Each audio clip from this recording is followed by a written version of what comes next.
অনেক রটনাকারী আছে, এদের ব্যাপারে আমাদেরকে সতর্ক থাকতে হবে, দেখতে হবে এরা অতীতে কি করেছে, সেই অতীত বিবেচনা করে তাদেরকে আমাদেরকে চোখে চোখে রাখতে হবে।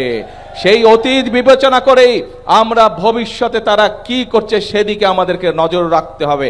আমরা দেখেছি ৭১-এ তাদের ভূমিকা কি ছিল, আমরা দেখেছি ৮৬ সালে তাদের ভূমিকা কি ছিল, আমরা দেখেছি ৯৬ সালে তাদের ভূমিকা কি ছিল, আমরা দেখেছি বিগত ১৭ বছরের জনগণের যে আন্দোলন, সেই আন্দোলনে তাদেরকে আমরা রাজপথে দেখিনি। দেখেছিলেন আপনারা?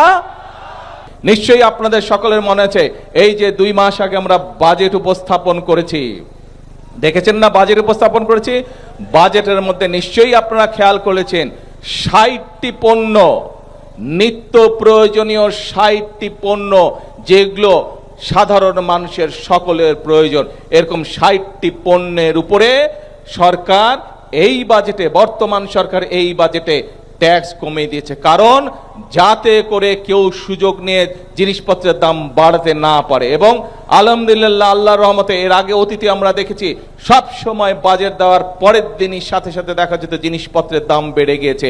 এবার কি আগের মতন জিনিসের দাম বেড়েছে? আলহামদুলিল্লাহ, বাড়েনি জিনিসের দাম।